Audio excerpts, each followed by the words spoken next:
Hi, today we're going to talk about the ideal gas law. You'll recall from last time we discussed the gas laws that we were talking about three simple gas laws, and we called these gas laws Avogadro's law,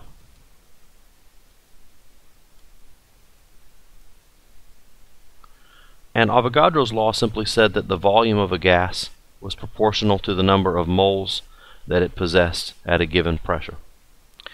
And then we talked about Boyle's law.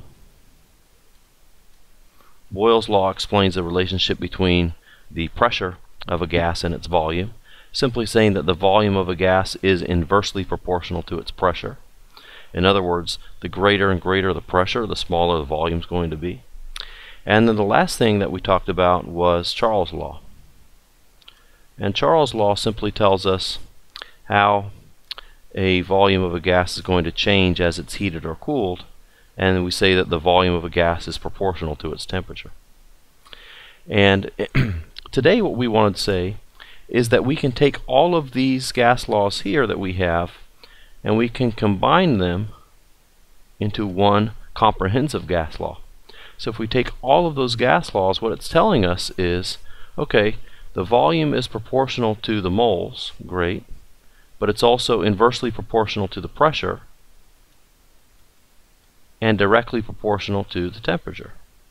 So we were then able to take those three mini gas laws and combine them and get one more comprehensive gas law that contains more variables and is more adaptable to our circumstances. So if we take that result that we just determined, the volume is proportional to the moles, to the temperature, and inversely proportional to the pressure, what we find is the same thing we found last time. Rather than having simply proportionality here, we would love to have a proportionality constant that would make this an equality. And in fact, that's exactly what we have.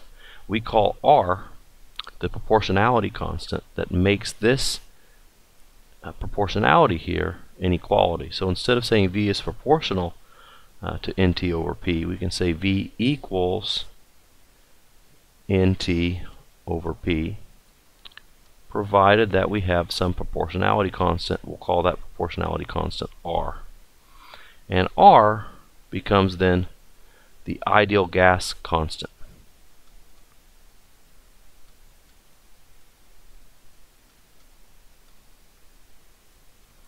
The ideal gas constant R has different values depending on what you want the units to be. But for us right now, let's say that R is equal to 0.08206 liters, atmospheres, per mole Kelvin. And if we take a look at the ideal gas constant, we can see various different units in here: liters, atmospheres, moles, and Kelvin.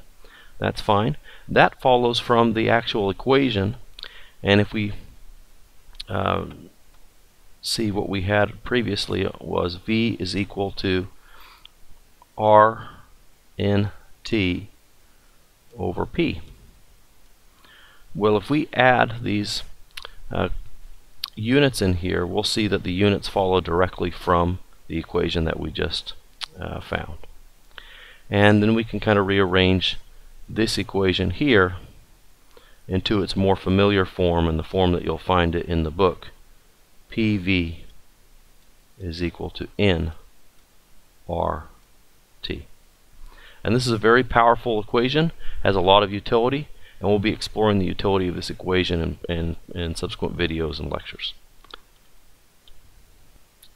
Alright, so today we saw how Boyle's law, Charles' law, and Avogadro's law can be combined to give us what we called the ideal gas law. The ideal gas law is nothing more than the combination of those three simple gas laws. We found that the ideal gas constant allows us to use this equation, and we defined the gas constant, at least in terms of liters, atmospheres, moles, and Kelvin, as this value that you see here. And thanks for watching, and I hope you have a great day. You can check out office hours if you have any questions. Thanks.